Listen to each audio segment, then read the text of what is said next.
जय हिंद दोस्तों, मैं सूरज चौहान स्वागत करता हूं आपके अपने यूट्यूब चैनल राज अकेडमी दीवा में। आज हम यहां पे एकत्रित हुए हैं एक नए चैप्टर की ऊपर चर्चा करने के लिए। चैप्टर का नाम है the properties of sea water. ये चैप्टर नंबर 6 है। इससे पहले मैं आपको बता दूं कि हमने इससे पहले चैप्टर नंबर 1 से लेकर 5 तक 9 स्टैंडर्ड की ज्योग्राफी महाराष्ट्र बोर्ड इसकी हमने पूरी कंप्लीट कर दी है। आज हम 6 चैप्टर पे है और आगे बढ़ने से पहले मैं एक और चीज़ आपको बता देना चाहता हूँ कि हमने 8 स्टैंडर्ड की ज्योग्राफी महाराष्ट्र बोर्ड की 1 to 10 जितने लेसन थे सारी ज्योग्राफी पूरी ख़त्म कर दी है। आप जाके उसे प्लेलिस्ट में देख सकते हैं और बहुत ही बेहतरीन तरीके से विद डायग्राम बहुत अच्छे एक्सप्लेनेशन के साथ आपका वो क्लियर किया गया है। ठीक है, बिना किसी परेशानी से आगे बढ़ते हैं।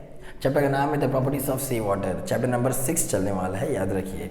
The properties of sea water, इसका मतलब है कि सी वाटर में क्या क्या प्रॉपर्टीज़ हैं जिसकी वजह से कहीं पे सैलिनिटी, कहीं पे जो नमक की मात्रा है वो ज़्यादा हो जाती है, कहीं पे नमक की मात्रा कम हो जाती है। कहाँ क्या क्या वो फैक्टर्स है, क्या क्या वो प्रॉपर्टीज़ है जो इसे अफेक्ट करते हैं। क्लियर है, जो फैक्टर्स इसे अफेक्ट करते हैं और क्या क्या इसमें प्रॉपर्टीज़ पाई जाती हैं। सी वाटर में क्या क्या चीज़ें पाई जाती हैं, what are the properties of the sea water, ये आज हम इसमें डिस्कस करने वाले हैं। क्लियर है, तो पहले अब ये याद रखिएगा, जब भी हम सी वाटर के बारे में बात करते हैं तो हमें हमारे मन में क्या आता है हमेशा, ऐसा पानी जो नमक वाला हो, ऐसा पानी जो नमक वाला हो। क्लियर है, तो याद रखिएगा जो सी वाटर है, ये सी वाटर ये हमें हमेशा कहाँ मिलता है, ओशियंस में मिलता है और सी में मिलता है। क्या रिवर में हमें सी वाटर मिलता है? नहीं मिलता है। क्या लेक्स में मिलता है? नहीं मिलता है। हालांकि कुछ ऐसी लेक्स हैं जिसके अंदर सी वाटर प्रेजेंट होता है, पानी उसका नुनखार होता है, उसका एक अलग फैक्टर्स उसके ऊपर काम करते हैं जिसकी वजह से उनका जो पानी है वो नमक होता है। हालांकि कुछ ऐसे भी आपको लेक्स दिखेंगी जिनको लेक्स ना कहते हुए हम सी कहते हैं। ये भी बात की चर्चा हम इसी वीडियो में करेंगे। क्लियर है, तो बात आती है properties of the sea water. Clear है, सी वाटर में क्या क्या है, किस तरीके से है, क्या होता है, हम सब जानेंगे। तो पहला अगर मैं आपको बता दूं तो पहला आता है टेम्परेचर। वहीं दूसरी अगर मैं बात कर लूं तो टेम्परेचर के बाद आएगा आपका सैलिनिटी। ठीक है, और तीसरी अगर बात करूं तो आएगा डेंसिटी। क्लियर, अब यही वो 3 चीज़ है जो वेरी करती है कि आपका जो सी वाटर है वो खारा होगा कि नहीं होगा, ज़्यादा होगा कि कम होगा, क्या होगा वो डिपेंड करता है इन तीनों चीज़ों पे। तो पहला हम देखते हैं टेम्परेचर के बारे में। टेम्परेचर क्या होता है? टेम्परेचर देखिए तापमान होता है। क्लियर, अगर मैं आपको एक बात बताऊं कि मान लो कि ये पानी है, मान लो ये पानी है, पानी के ऊपर यहाँ पे सन चमक रहा है, यहाँ पे ये सन चमक रहे हैं, सन पड़ा इस पे। अब ये क्या होगा? इवापोरेट होगा। याद रखना क्या होगा? इवापोरेट होगा। मान लो कि ये क्या है, एक गिलास, एक टब है, इसमें पानी था, इसके अंदर मैंने कुछ सॉल्ट भी डाल के रखे। अब ये पानी जब इवापोरेट होगा तो पानी ऊपर उठना शुरू होगा, वेपर्स बनेंगे कि नहीं बनेंगे? वेपर्स बनेंगे, क्योंकि पानी गर्म होगा तो इवापोरेशन होगा तो ये पानी का लेवल घट के कम हो जाएगा। पानी का लेवल घट के क्या हो जाएगा? कम हो जाएगा, इतना हो जाएगा। अब मुझे बताओ, पानी इतना था और ये घट के इतना हो गया, तो बताओ इसकी सैलिनिटी बढ़ेगी कि घटेगी? इसकी सैलिनिटी बढ़ेगी। इसके अंदर खारापन बढ़ा है कि घटा है? सर बढ़ा है। क्यों? क्योंकि अगर सर आपको इसकी सैलिनिटी, इसकी जो खारापन है सैलिनिटी, अगर इसको आपको कम करनी थी तो आप क्या करना चाहिए था? आपको इसके अंदर पानी और ऐड करना चाहिए था। कौन सा पानी? खारा पानी? नहीं सर, खारा पानी नहीं, फ्रेश पानी आपको ऐड करना चाहिए था।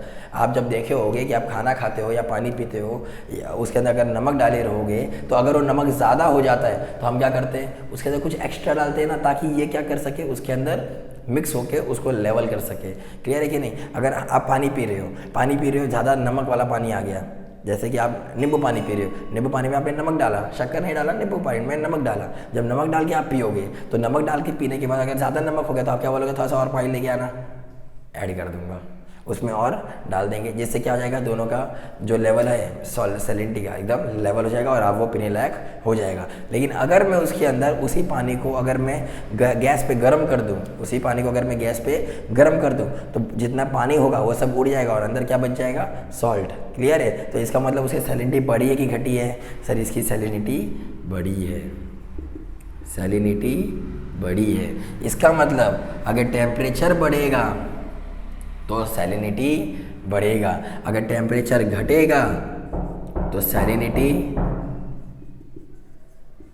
घटेगी। क्लियर है? अब आपको समझ में आ गया कि कैसे टेम्परेचर डिपेंड करता है सैलिनिटी को, कैसे टेम्परेचर डिपेंड करता है सैलिनिटी को। क्लियर है? समझ में आ गया? इतना क्लियर? आइए आगे बढ़ते हैं। क्लियर? तो आपको ये पता चल गया कि जहाँ पे इवोपरेशन ज़्यादा होगा वहाँ पे सैलिनिटी कम होगी, इवोपरेशन ज़्यादा होगा सैलिनिटी कम होगी। आपको ये बोलना है कि temperature is inversely proportional to salinity. अगर एक चीज़ बढ़ता है दूसरी चीज़ कम होगी, इसको इन्वर्सली प्रोपोर्शनल बोलते हैं। इन्वर्स होता है, एक बढ़ता है एक घटता है, इन्वर्स होता है। क्लियर है? समझ में आ गया? अगर ये दो, अगर टेम्परेचर बढ़ता और सैलिनिटी भी बढ़ती, ध्यान देना, थोड़ा सा कुछ गलत हो गया।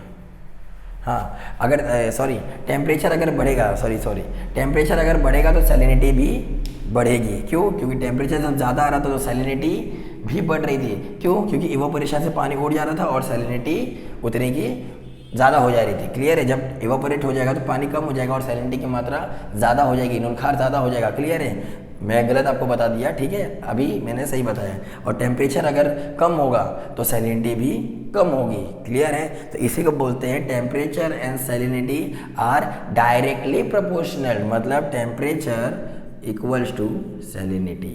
अगर टेम्परेचर ज़्यादा है तो सैलिनिटी भी ज़्यादा होगी, टेम्परेचर कम है तो सैलिनिटी भी कम होगी। इसी को बोलते हैं temperature and salinity are directly proportional to किसके? सैलिनिटी। क्लियर है? समझ में आ गया? अब क्लियर? अब आगे देखते हैं। इतना आपको समझ में आ गया, इसको रफ करते हैं, अब आगे देखते हैं।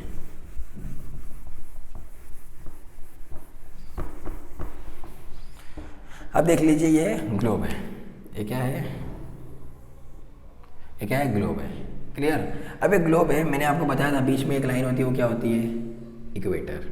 क्या होती है? इक्वेटर। इसके ऊपर होता है 23.5 डिग्री नॉर्थ, 23.5 डिग्री साउथ। यहाँ पे होता है आर्टिक सर्कल, यहाँ पे होता है एंटार्क्टिक सर्कल। क्लियर है?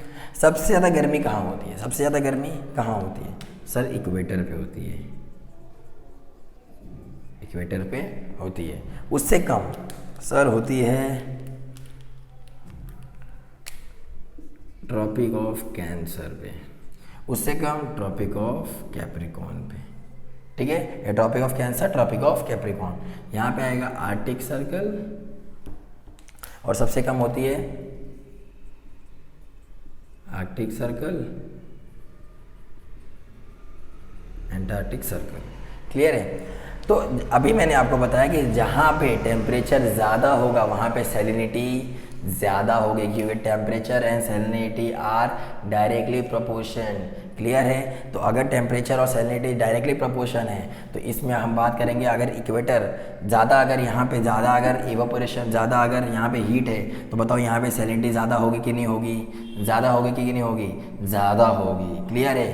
प्लस आप पूरे वर्ल्ड में अगर आप पानी के सरफेस टेम्परेचर को देखोगे, पानी के सरफेस टेम्परेचर को देखोगे, पानी के ऊपर, याद रखना ये पानी है, ये पानी है, ठीक है, और ये इसका नीचे का डेप्थ है। तो पानी के 500 मीटर जो ऊपर है ना, ऊपर का जो हिस्सा 500 मीटर का, इसको हम सरफेस वाटर बोलते हैं। क्या बोलते हैं इसको? Surface water. वहीं पानी के निचले हिस्से को बोलते हैं हम deep water, deep water. Clear है? 500 मीटर तक सरफेस वाटर, यही वाटर जो होता है वो फ्लो करता है तेज़ी से, इसकी स्पीड ज़्यादा होती है कंपेयर टू नीचे वाले की। क्लियर है? समझ में आ गया? तो ये 500 मीटर तक को हम क्या बोलते हैं? Surface water. तो मैं आपसे बता रहा हूँ कि पूरे वर्ल्ड में अगर आप देखोगे तो जो भी हमारे पास ओशंस और सीज अवेलेबल है, उनका जो सरफेस वाटर है 500 मीटर तक वो वेरी करता है, वो टेम्परेचर उसका कहीं ऊपर है कहीं नीचे, क्योंकि हम किसकी बात कर रहे हैं? टेम्परेचर की। किसकी बात कर रहे हैं? टेम्परेचर की। तो अब देखते हैं टेम्परेचर, इक्वेटर का जो टेम्परेचर होता है वो है 25 डिग्री सेल्सियस। कितना है? 25 डिग्री सेल्सियस एवरेज टेम्परेचर। अगर इक्वेटर पे जितने भी ओशंस पड़ रहे हैं उनका जो एवरेज टेम्परेचर आप मिलाओगे तो 25 डिग्री सेल्सियस आएगा। वहीं अगर आप ऊपर की बात करोगे तो 16 डिग्री सेल्सियस आएगा। इसको बोलते हैं मिड लैटिट्यूड, दोनों के बीच में है ना, तो इसको बोलते हैं मिड लैटिट्यूड, 16 डिग्री सेल्सियस। वहीं अगर आप ऊपर एकदम नॉर्थ वाले की बात करोगे तो यहाँ पे आएगा आपका 2 डिग्री सेल्सियस, 2 डिग्री सेल्सियस। इसका मतलब यहाँ पे इस लैटिट्यूड में जो भी ओशन, सी, वाटर बॉडीज पाई जाएगी उनका जो एवरेज टेम्परेचर आप देखोगे, एवरेज मतलब अब आप बोलोगे सर यहाँ पे तो और भी बहुत सारी नदियाँ हैं जिनका 35 है, 25 है, ये नहीं बोल रहा हूँ मैं। समझ में आ गया? मैं सरफेस वाटर की बात कर रहा हूँ। मतलब कहीं पे टेम्परेचर ज़्यादा हो सकता है, कम हो सकता है। मतलब ज़्यादा है तो थोड़ा सा उसको कम कर दिया, और जो एकदम कम है उसको थोड़ा ज़्यादा कर दिया, बीच में एवरेज निकाल दिया, तो एवरेज को हम बोलते हैं 25 to 25 डिग्री सेल्सियस। ये एवरेज है, हम अप्रॉक्स नहीं बोल रहे, इतना ही है, एवरेज बोल रहे हैं। क्लियर है? वहीं हम Tropic of Cancer mid latitude की बात करेंगे तो 60 डिग्री सेल्सियस है, 60 डिग्री सेल्सियस दोनों तरफ होगा। वहीं अगर हम नॉर्थ पोल और साउथ पोल की बात करेंगे तो 2 डिग्री सेल्सियस और 2 डिग्री सेल्सियस होगा। ये क्यों हो रहा है? क्योंकि सन यहाँ रहता है, सन यहाँ रहता है, उसकी सीधी रेस कहाँ पड़ती है? इक्वेटर पे।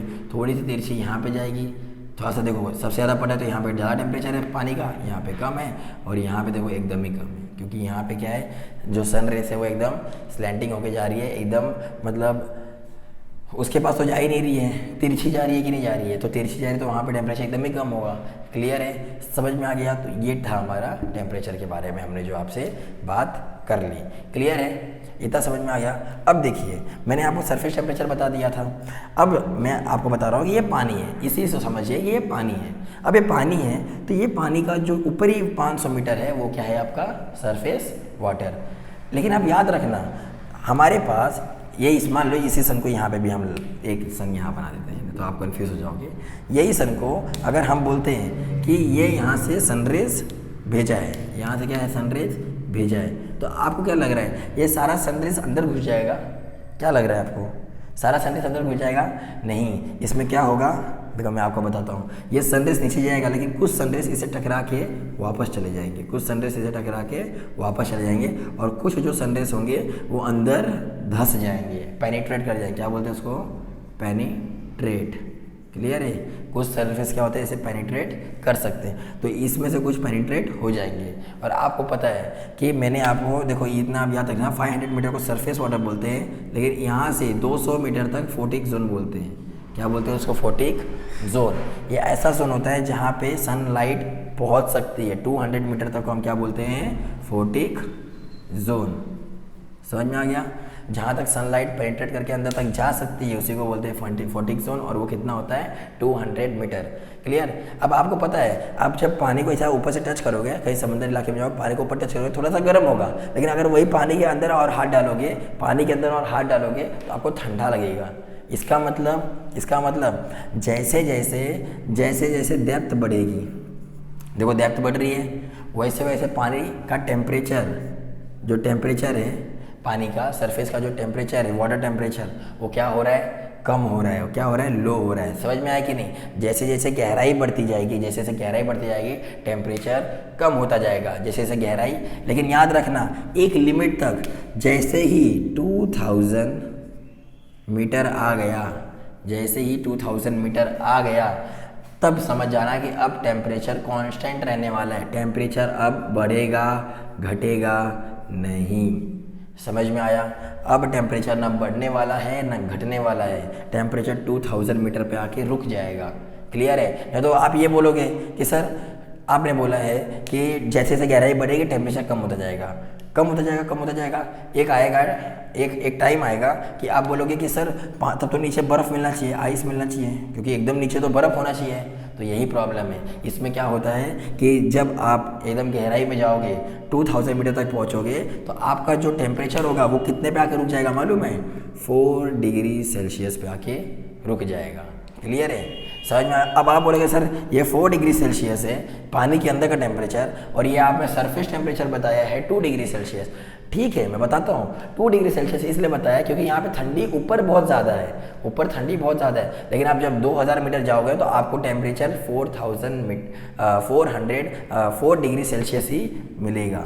क्लियर है। 2000 मीटर के बाद नीचे और गहराई में जाओगे तो आपको टेम्परेचर 4 डिग्री सेल्सियस ही मिलने वाला है, उससे ज़्यादा कम नहीं होगा। और ये किसी भी पानी की बात कर लो, चाहे इक्वेटर का हो, Tropic of Cancer mid latitude का हो, या नॉर्थ पोल और साउथ पोल का हो, कहीं पे भी आप देख लो, चाहे कितना ही बर्फ़ पानी हो, अंदर का टेम्परेचर एकदम नीचे का 2000 के बाद का जो टेम्परेचर होगा वो 4 डिग्री सेल्सियस ही होगा।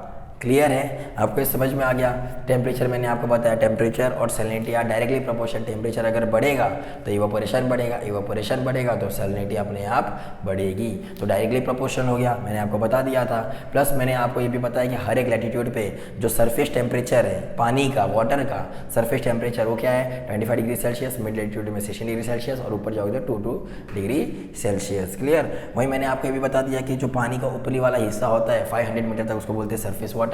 वहीं जो सनलाइट आती है तो कुछ वो टकरा के वापस चली जाती है और कुछ जो पेनिट्रेट कर जाती है, धंस जाती है अंदर, तो जाती है कितना 200 मीटर तक। क्लियर है। तो ऊपर का जो टेम्परेचर था वो गर्म था, जैसे जैसे गहराई में बढ़ते गए पानी का टेम्परेचर कम होता गया। इसका मतलब जब गहराई बढ़ेगी तो टेम्परेचर कम होगा। तो इसको भी बता देना कि डेप्थ एंड ये क्या बोलते हैं टेम्परेचर ऑफ सी वाटर, हाँ, आर इन्वर्सली प्रोपोर्शनल, मतलब एक बढ़ता है दूसरा घटेगा। क्लियर है। पानी के अंदर टेम्परेचर बढ़ेगा तो पानी के अंदर डेप्थ बढ़ेगा तो टेम्परेचर घटेगा। क्लियर है।